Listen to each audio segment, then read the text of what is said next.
All right, so this video we are going to talk about our SKPhysicsContacts delegate, which is a very important part of any sort of physics-based Sprite Kit game.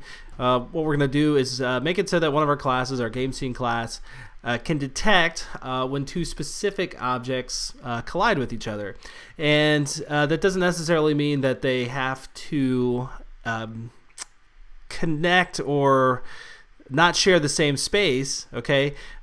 We could set this so that the two objects just go right through each other, but we detect the contact, or they could actually collide with each other.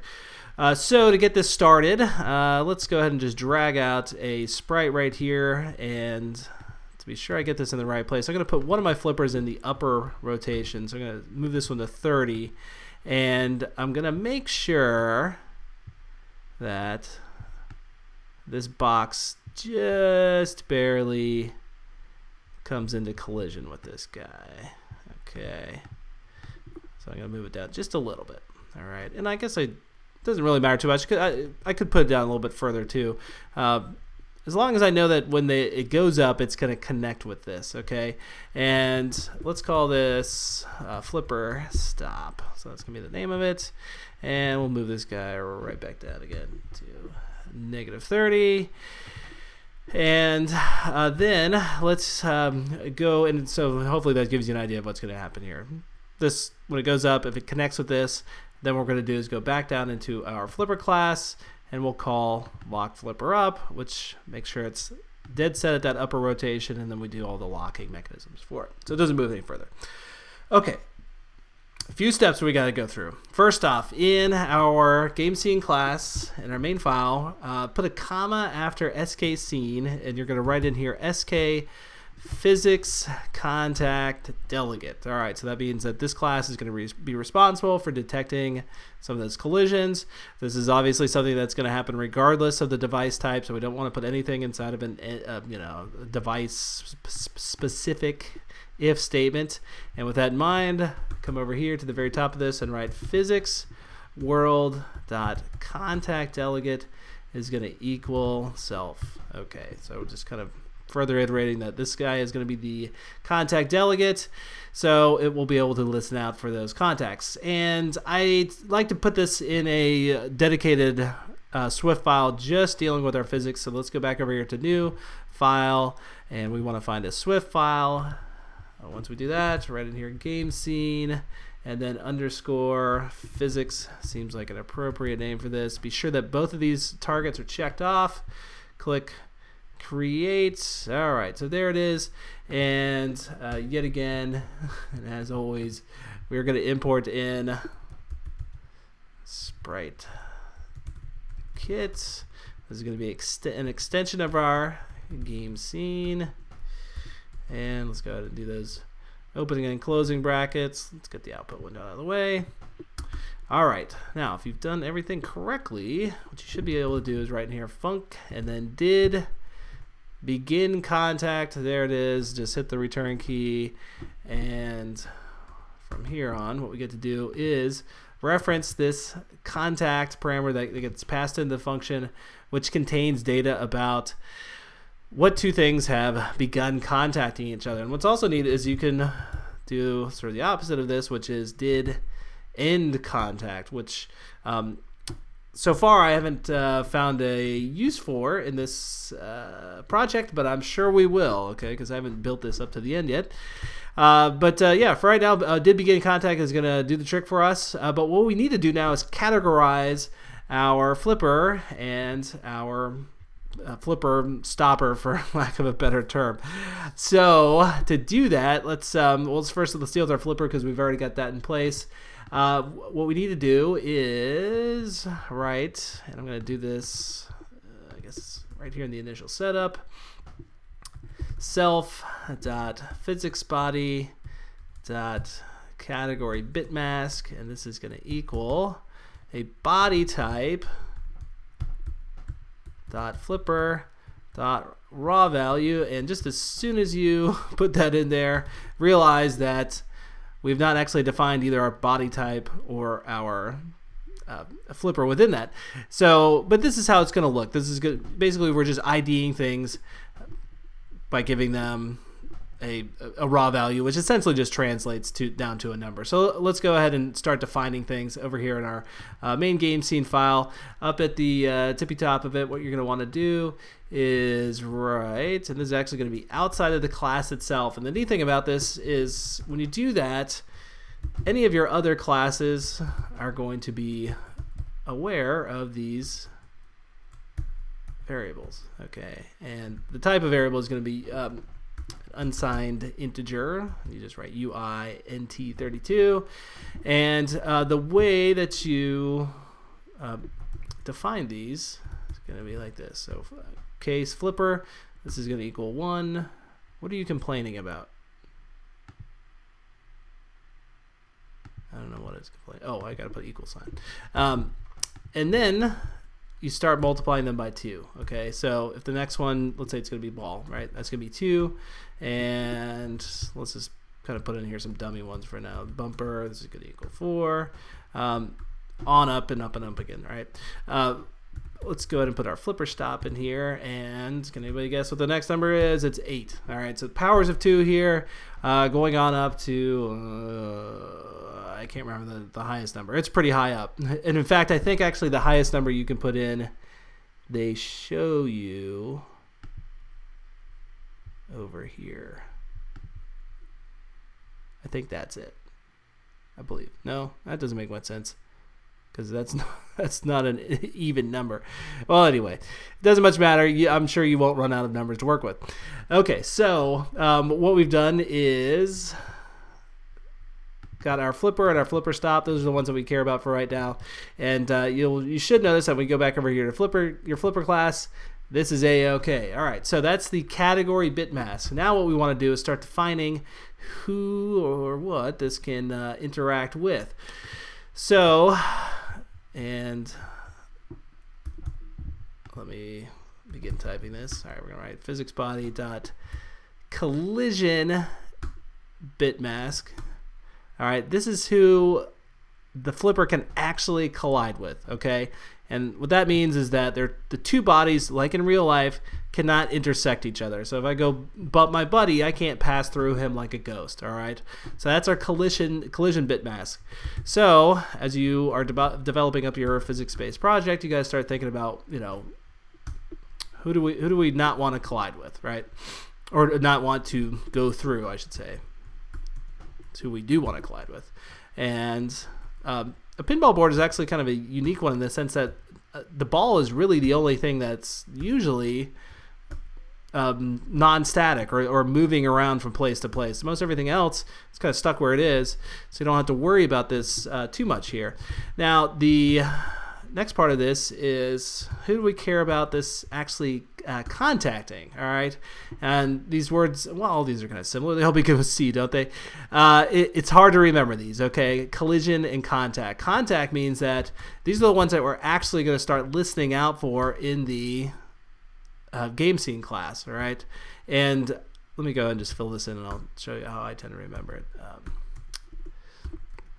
I could have just copied this entire line, couldn't I have? Even though we don't have a ball yet, that's all right.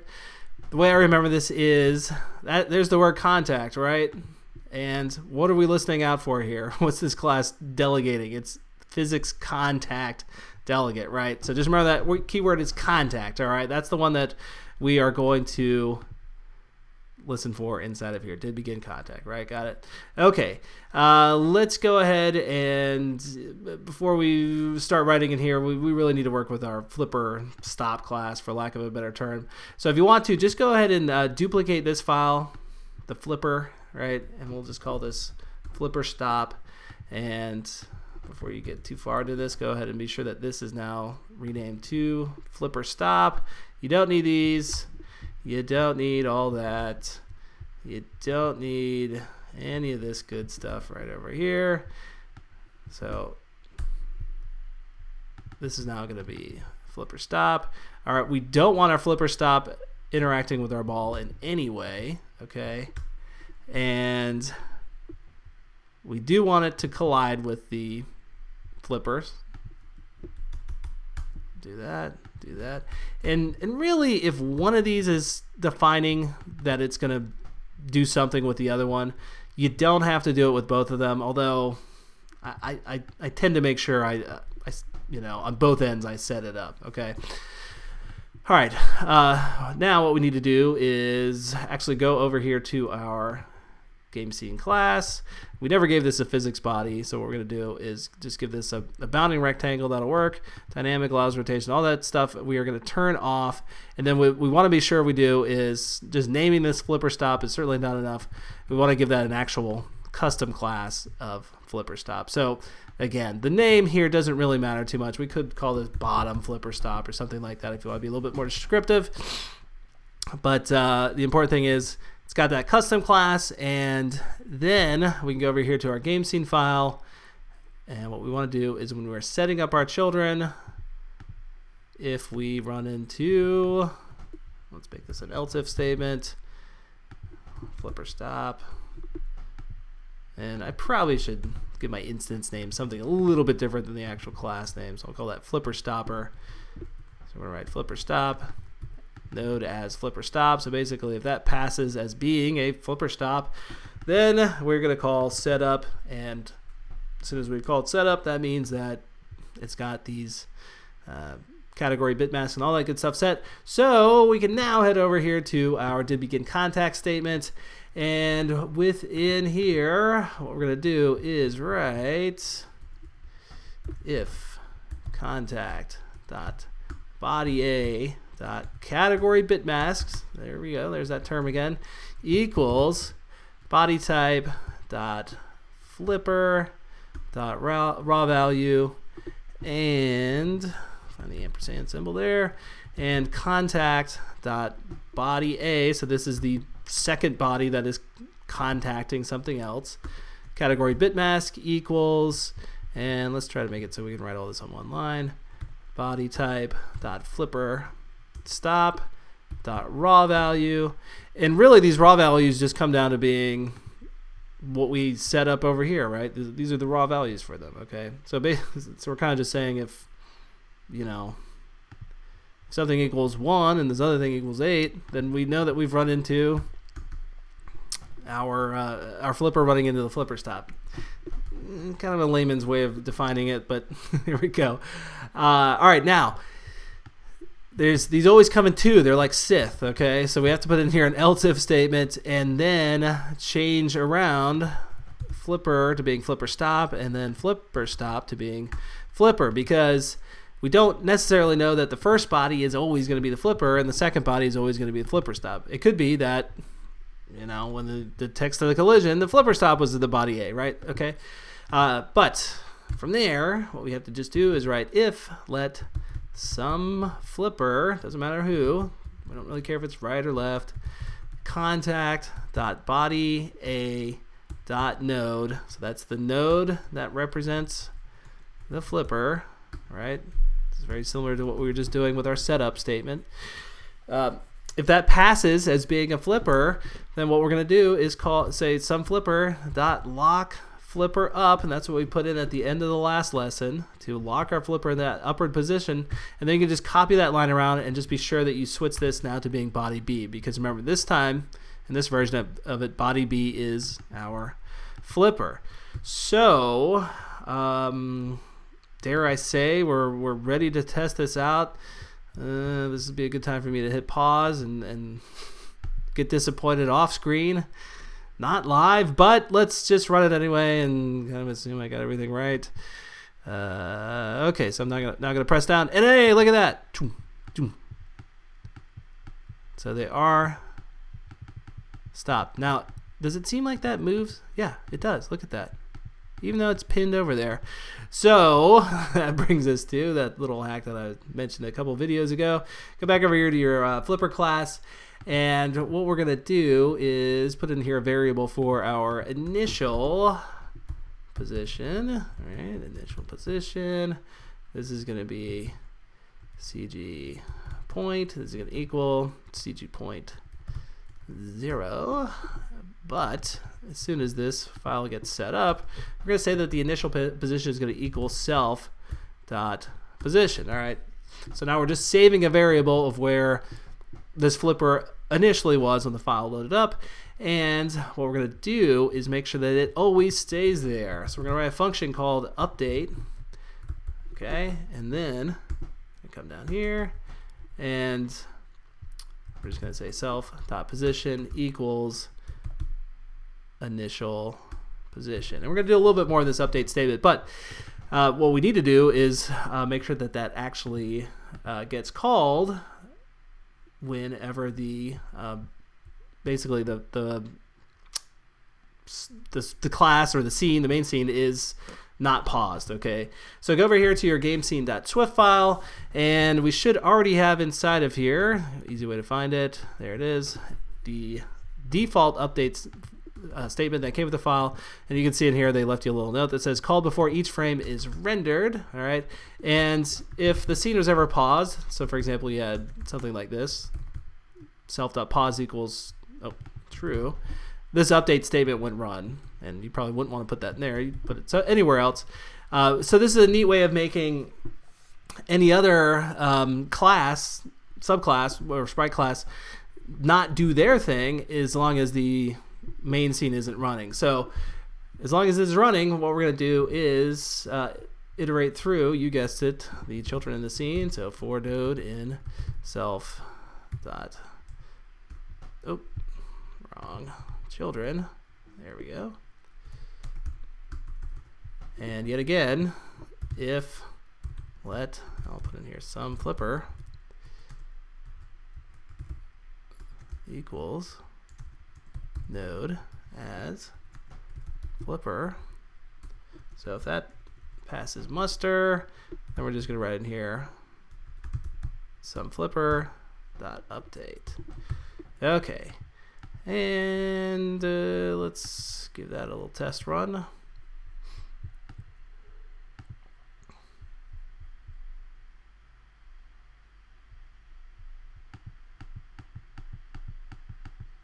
Okay, you can almost see that it wants to bump out of there, right? But it's not.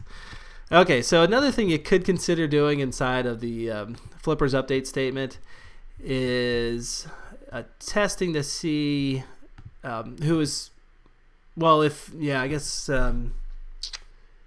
if it's flipper right and flipper left, and if they've exceeded their lower rotation, or in the case of the flipper left, if the current rotation is less than the lower rotation. And that sounds a little wordy. What I'm going to do is actually paste this in, because this is one of those ones where I'm not entirely sure it's really doing that much. As you can see, it seems like things were working pretty well. Okay, so if you want to just kind of repeat after me, pause the video for a second and take a look at this. What I'm saying is if self.name equals flipper right, all right, and if the current rotation of it is greater than, and I actually don't need this anymore because that degrees of rotation gives me back a CG flow value. If it's ever greater than that lower rotation, then what we're going to do is set the rotation to the lower rotation. All right, and the same thing is true over here. So if the Z rotation is ever less than our upper rotation, in the case of the flipper right, then what we're going to do is kind of shut it off a little bit again, and or just take away some of the velocity, and once more set this to being the upper rotation. And I'm running out of time. They only give me so many minutes to record. No, I'm just kidding. I could go past 20 minutes. I just try not to. All right, so here we go. We're going to get one last test in before clock runs out.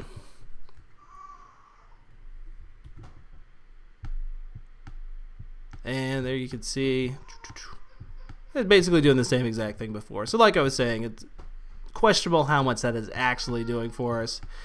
And one thing we might want to do, and if you can, is start testing on your actual devices, because the simulator does not simulate that great. Okay, and you can see that every once in a while this left flipper is not going all the way up. So you just didn't do it there. But if you actually do the test this on device, you should see exactly what I see too, which is that things are working quite well. And of course, at this point, if you want to, you can make this red square now black and make it essentially invisible. Or it's semi-transparent, I should say.